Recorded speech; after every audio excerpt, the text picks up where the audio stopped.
Yo, what is up guys? It's Pedro here. In today's video, I'll be giving you guys a post Deebo Samuel salary cap breakdown for the Washington Commanders. If you guys are new, make sure to subscribe, hit that like button and that notification bell as well so you never miss a video. Also, go ahead and comment down below what grade you would give the Deebo Samuel trade. One day out, I'm not in love with the trade, but the Commanders did get better, and I think overall it's a decent trade for the Commanders. I would have liked, again, for the cap space, for the cap hit not to be as much, and maybe the 49ers to take some of it, but that's part of the reason the Commanders only had to give up a 5th round pick for him. So, I think it's a decent trade for the Commanders. We'll see what version of Deebo Samuel they get, if it's a motivated version or if it's the same version they got last year, the 49ers got last year, which is still better than anything the Commanders had besides Terry, but still, you would like to get a better version than that Deebo Samuel when you're paying him this much. So let's get into a breakdown of the contract. So let's say no renegotiation happens.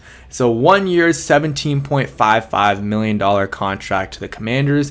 $15.4 million option bonus due March 21st. If exercised, the cap hit would be $5 million this year and a $12.3 million voidable dead cap hit in 2026. From what I've been reading, they're probably not going to go with the latter there. It's not going to happen.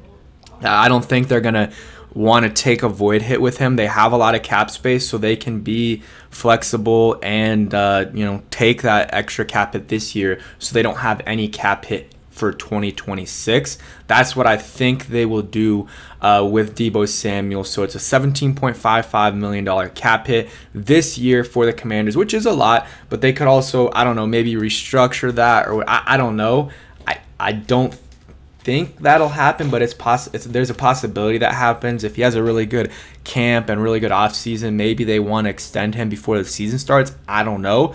But I think what most likely happens is, he plays out this year on that $17.55 million contract, and they maybe extend him if he has a good year or not. And if he doesn't have a good year, or if he does have a good year but he's outside their pay range or whatever they want to pay him, they'll get a comp pick for him. They'll get a 4th, 3rd round comp pick for him, which is better than what they just gave up for him, and they had a year of him playing for him. So, that's the situation there.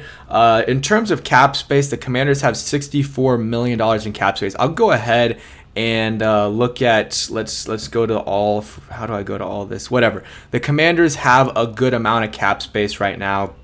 They have, $64.5 million, which they did have a lot more than that before the Deebo Samuel trade, but they still have a decent amount of cap space, and I spelled caps wrong there, but let's see. They have the 6th most cap space right now in the NFL. They're very close to the Chargers. You got the Patriots, Raiders, and Bears ahead of them now after the Deebo Samuel trade, and the Cardinals and the Chargers ahead of them. They were right behind the Raiders, 3rd most cap space, and now they are right behind the Chargers. So they still have a good amount of cap space, and if they move on from Jonathan Allen, they will have even more cap space. You look at the situation here, $16.5 million in cap space is what Jonathan Allen is, he's owed 22, but they would save 16.5. Deebo Samuel's cap number is 17.5-ish.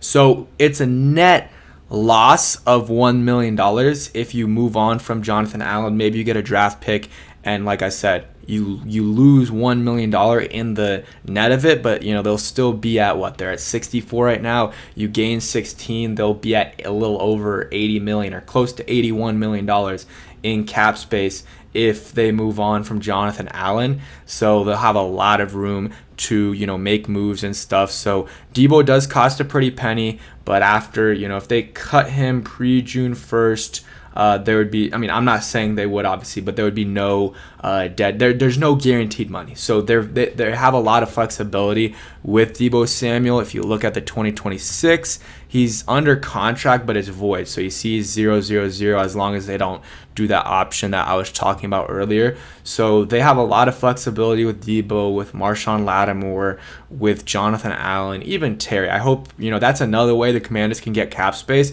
And I saw someone a little bit confused in the comment section when I talked about the salary cap update this past week about how I was talking about how Terry's cap hit could be 15, and they were saying that's way underpaid. That's the 15 million a year would be underpaid for Terry, but the thing is, when you get an extension, usually the cap hit for that year goes lower. So let's say Terry, you extend him for, I don't know, 3 years, $70 million, or whatever you want to do. I think 3 years 70, 3 years 74, whatever you want to do, around 3 years 75 or more. I don't know what the going rate for a guy like him is, where he's a little bit older, but he's still playing really good football. Probably around, honestly, 25 to $30 million a year. Now that I'm thinking about it, which is what it would be, but the cap hit for the first year would be a little bit lower. So, I think they would be able to save some cap space there. And that's another way to save cap space. Obviously, the John Allen trade is one way. Marshawn Lattimore, if they're really tight for cap space, I think that they could go ahead and, maybe restructure that deal a little bit, give them some more guaranteed money, and use that little bit of leverage, be like, oh, like we could cut you and you could get nothing. So even though I don't think they're going to do that, but give him some guaranteed money and, lower that that cap number a little bit. Luvu, all these guys, you can't really do anything about that. Andrew Wiley, you could save some money if they really want to. Eckler, you could save a little bit, but it's a marginal amount. I don't think it would be worth it. Those are really the main guys. And like I said, Terry, you can extend him. Daron Payne, his cap number is $26 million a year, or this year. Next year is $28. Then after that, I guess it's a void year, but they're paying Daron Payne a lot of money for someone that's not producing. So this year, we need a big year from Daron Payne if he's on the roster. I would be very surprised if he's not on the roster, but they can't cut him or anything. It's not going to save. Post June 1st would save some, but there's no reason to cut him. But if you trade him, you do save some money, so maybe that's an option. I doubt it. If they trade him after June 1st, they save $20.5 million, and you're getting a draft pick. I personally would do that and keep John Allen and you can restructure that deal for less money, and a player in John Allen who I think had a good end of the season with the Commanders and good playoff push, and I don't think Daron Payne did, honestly, but I don't want to hate on Daron Payne too much. He has had some, he had some good games this past year. I just think he's, getting paid a lot for the production that he's giving the Commanders. So just something to consider there. I think it's very unlikely it happens, but they could save $20.5 million in a trade with Daron Payne. But I think a very low chance that happens. But that's kind of the salary cap breakdown for the Commanders. They got $64.5 million in cap space right now. They move on from Allen, which I think either if it's a trade or release, it's going to happen.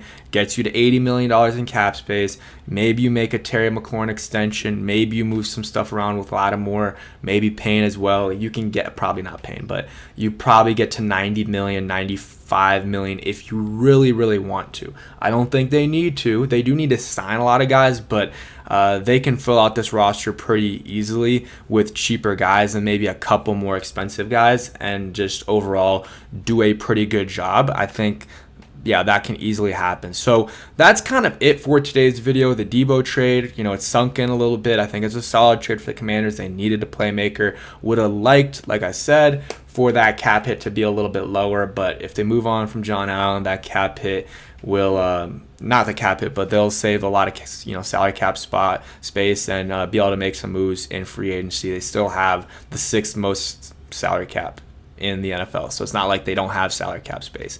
But that is it for today's video. Hope you guys did enjoy. If you did, hit that like button, subscribe if you guys new, and turn on that notification bell so you never miss a video. Peace.